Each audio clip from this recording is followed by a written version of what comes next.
Hey, shalom, shalom, shalom. I want to start off by giving infinite praises to Yahweh, Ba'ashim, Yahweh Shai, Ba'ashim Rakakwadash. Double honors to my apostle and elders of Great Millstone that rule well, and peace and salutations to the elect men pushing out this word in truth and sincerity. This is the brother Yakanan from the DC Church, and the topic I wanted to touch on today, and Lord's will, this video is entitled Spiritual Warfare. And the reason why I brought out this topic is because of course, like every topic, is relevant to what we're currently going through right now, right? And we have to remind ourselves that the war that we're fighting is a spiritual war, right? It's a spiritual war against our external enemies, Esau, Edom, but it's also a spiritual war, against the old man and the flesh. It starts out spirit. Everything really starts out spiritual before it manifests physically, right?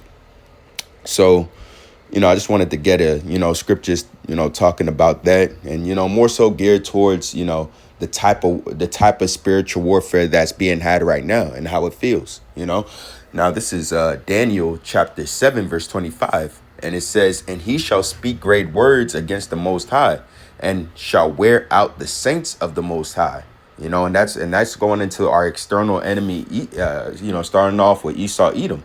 They're in the process of wearing out the saints. And that's ultimately what their goal is, because they know if the saints are worn out and if the saints fall, then their reign will stay.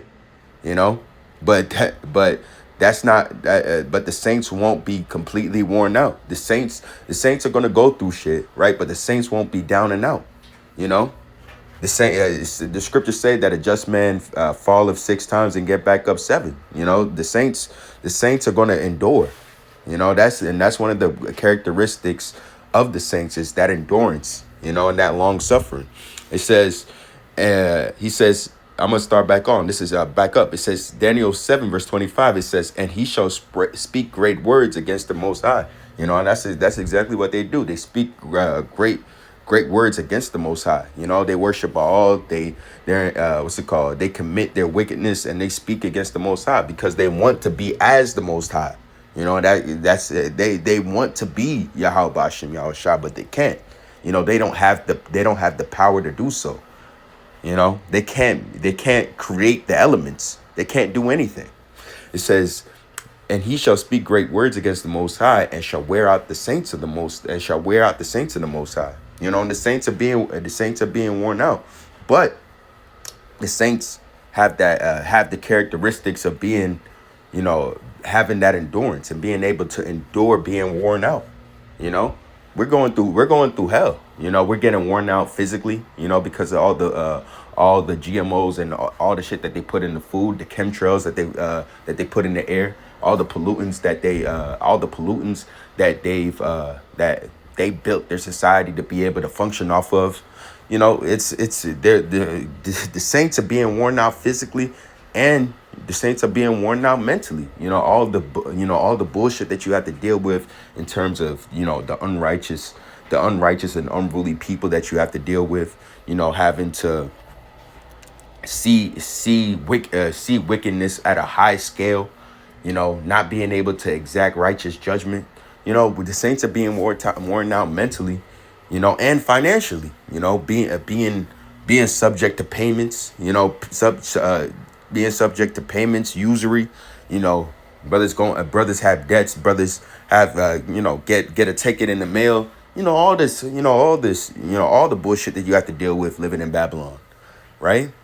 And said, "And think to change times and laws." And that's what they're doing. They want to change the times and the laws.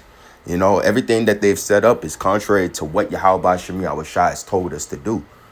And that's why it is a war. You're fighting against an entire system made for you to fall astray. It's and that war is spiritual. That war is spiritual more than anything. Right? It says, "And think to change the times and the laws, and they shall be given into his hand until a time and times be, and the the time. And that dividing of the time is when Yahweh Shai makes his return. He will divide that time. And the time is being divided. And the time that's being divided is going to be the time in where the wicked shall fall, and the righteous will rise. Kwam Yasharali, and it all starts with Yahweh Bashem Yahweh Shai.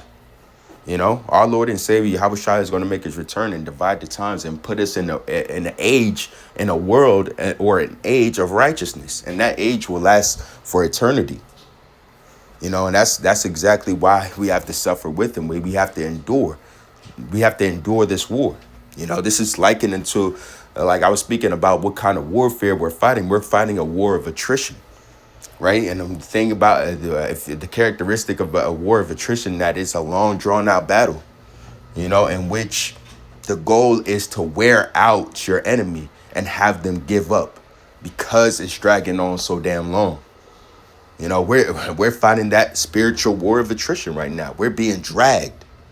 It feels like we're getting dragged through all of this shit. In the midst of all that, we have to fight the temptations of the flesh. We have to fight the temptations of the flesh. We have to fight our own personal battles. We have to fight, we have to fight and combat against the shit that's going on that maybe in the world, or maybe you have to deal with, X, Y, and Z. Like the saints are being dragged. The saints are being dragged throughout this war of attrition. But the thing is that you have to be patient and you have to endure. You have to have that. You have to have that mental fortitude to just say, fuck it. It is what it is. Let me, I just keep praising Yahweh Bashem Yahweh Shai. And that's exactly why you have to have, why the scriptures say be occupied in prophecy. Because if you're not occupied in prophecy, it feels like nothing's happening. It feels like you're doing it for nothing, because nothing is happening in which you can see changes happening in your personal life. But if you're watching and you're seeing these prophecies happen, maybe it may not be affecting your personal life right now, but it's leading into that point, into where it's going to affect everybody, And that's exactly why you have to be occupied in prophecy, is because you're seeing progress being made on a large scale that's going to affect your future. Now, this is Matthew chapter 24, verse 13. It says, "But he that shall endure unto the end, the same shall be saved." And that's the thing. It's not just about enduring. It's about enduring to the end. You have to, in order to receive the reward of salvation, you have to finish your course. You have to run that race, and you have to finish. There's no halfway elect. There's no, a quarter of an elect. If you're in the elect, you're making it to the end. That it is what it is. If you're an elect, it's because you made it to the end. This is not just about starting. This is about finishing. You have to start in your youth, but when you're able to receive these things, but it's all for naught if you can't finish. There's men that have been been throughout this thing, talented, very eloquent speakers, can do can break down the scriptures like you don't know what. But if those men weren't able to endure into the end, then it was all for naught. You have to be profitable unto yourself as well. You have to be profitable unto other brothers. Of course, but you have to be a profitable servant unto yourself as well. You have to want this for yourself. You have to fight for yourself. You have to fight for for your nation as well. You have to find different motivations. You have to find different motivations in the spirit to allow you to continue. Now, it says, "For the weapons of our warfare are not carnal," right? Because You could have the spirit of, trying to hasten the day, and trying to bring, and trying to try to do things to make the day of the Lord come quicker, or or think that you're doing that, but that's not what reality is. The reality is that the weapons of our warfare are not carnal. We can't raise up arms. We can't take over and establish a kingdom on our time. The kingdom gets established when in due time. Yeah, the kingdom gets established in due time, not on our time. And that due time is the perfect time. And the reason I say that is because that time is the time that the Heavenly Father has slided for that to happen. And his will is perfect, right? It says, for the weapons of our warfare are not carnal, but mighty through God to the pulling down of strongholds. So this is a mighty thing that we're doing, being able to speak, being able to endure, and still keep Yahweh Shem Yahushai's name, still praising that name, you know. That's the pulling down the strongholds, which the strongholds that we're pulling down through the Spirit, that was given to us by Yahweh Shem Yahushai, is pulling down of the strongholds of the mind. We're breaking down the minds of these people, because they've been told lies their whole life. That covering cast was put upon them, but that covering cast is slowly and slowly slipping. Esau is being exposed. The truth is being made manifest. The truth is being spread out all throughout the four corners, and nobody can gainsay nor resist this. Nobody can deny this. The only thing that they can really do is ignore it. And how the saying goes, ignorance is bliss. People want, if they can't live up to these words, if they can't do this work, they would rather believe that it doesn't exist, or try to block it out, as noise, right? It says, casting down imaginations and every high thing that exalteth itself against the knowledge of Yahweh Shem Yahushai. And that comes with Esau's doctrines. His wine the wine that he's given unto all these other people. That's being cast down right now. That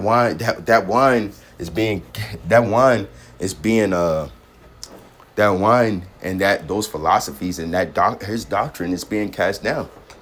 And people are waking up to his wickedness. Because they're the ultimate enemy against Yahweh Shem Yahushai, and as well as the spiritual demon Satan, which, we have our own demons that we're fighting, that we have to cast down ourselves through the spirit and power of Yahweh Shem Yahushai. So that spiritual warfare is not just happening with Esau, it's happening within yourself, because we all have demons that we have to fight. We all have demons that we have to subdue and cast down and draw out, right? It says, against the knowledge of Yahweh Shem Yahushai, bringing into the captivity every thought to the obedience of Hamashiach, right? So every thought that rises up, every idea is being brought into captivity, through what's it called? To the obedience of Hamashiach Yahushai, and the way we're able to do that is by getting that knowledge, wisdom, and understanding, to be able to bring all those thoughts into obedience. Basically expose this place, expose what's going on, show that this way of living is wicked, and we have a better ruler, we have a better kingdom, we have a better nation in Yahweh Shem Yahushai. Now this is 2 Timothy chapter 2 verse 3. It says, thou therefore endure hardness as a good soldier of Yahushua Mashiach. So going back into the warfare that we're fighting, we have to endure that hardness. We have to, if you're fighting a war of attrition, you have to endure. That's the only way you can really win a war of attrition. It's about who can endure the longest. Who can endure the longest? Who can fight the fight longer? Who could fight the good fight longer with what's it called, and know how to go without. You know, because in order to fight a war of attrition, you have to. It's about who's willing to fight more, and going with less. You have to go with. We have to go with less physically, and fight harder, until until you know until the end. You know. Now it says, therefore, endure hardness as a good soldier of Yahushua Mashiach. No man that warreth entangleth himself with the affairs of this life, that he may please him who have chosen him to be a soldier. And that goes back. And that goes back into the war of attrition, right? Like I said, when they're fighting a war of attrition, it's about who's willing to fight longer with less, right? So the longer that we fight this thing, the more things we're gonna lose, and that's just the reality of it. We're gonna lose people. We're gonna lose people, relationships. We're gonna we could be losing financially. We could be losing. We could be losing a lot, man. We could lose damn near everything that we have. But it's about being able to fight throughout all of that. And the Lord will have mercy. You have to believe that He will have mercy. It says, and if a man also strive for masteries, yet he is not crowned, except he strive lawfully. We have to strive lawfully. We're striving for the masteries, and we're striving lawfully, getting that knowledge, wisdom, and understanding in its proper, doctrine, through the spirit and power of Yahweh Hashem Yahushua in truth. Now, this is Zechariah chapter 13, verse 8. And it says, and it shall come to pass that in the land, saith the Lord, 2 parts therein shall be cut off and die, right? And the third shall be left therein. And I will bring the third part through the fire and refine them as silver is refined, and try them as gold is tried. And they shall call on my name, and I will hear them. I will say, it is my people. And they shall say, the Lord is my power. And that's exactly that's exactly the men that we want to be. We want to be the third part left therein. We want to be the 1/3 in the elect, being brought and tried and refined. And that trying and refining process is happening right now during this war, because you learn a lot about yourself and what your what's it called, your weaknesses and your strength when you're tried and refined. And if you heard about the saying of a battle hardened soldier, that is a man that has been hardened through battle, a man that's been made strong and been able to fight certain types of warfare because he's endured it. He's been through it before, so he can fight that same fight a million times over, and know that on the other side, on the other side of that war, there's a reward. Now, it says, rejoice in that day and leap for joy, for behold, your reward is great in heaven. And the soldiers that are chosen of Yahweh Hashem Yahushua, they will be rewarded, and they will be rewarded handsomely. And the reward is in heaven. And heaven will be established on earth just as it is in heaven. They'll be given the earth and everything. They'll be given the earth and the fatness of it in righteousness. And that's what really matters. It's about getting everything in righteousness, right? Because it's coming from Yahweh Hashem Yahushua. It says, your reward is great in heaven, for in the like manner did their fathers unto the prophets, right? This is Romans chapter 8, verse 18. It says, for I reckon that the sufferings of this present time are not worthy to be compared with the glory that should be revealed in us, and the sufferings and the war that you're going to have to endure, this go around up until this go around up until Yahweh Shai divides the times and ushers in the new everlasting kingdom. That's not going to be, the sufferings that were going on before that. It's not going to be anything compared to the glory that should be revealed in us. And that glory is going to come with everlasting life. It's going to come with rulership. It's going to come with exceeding joy and gladness, that won't diminish, that can't be taken away by your enemies, that can't be taken away by anybody, because it's going to be establishing righteousness in a righteous world, you know, through the spirit and power of Yahweh Bashim Yahushai.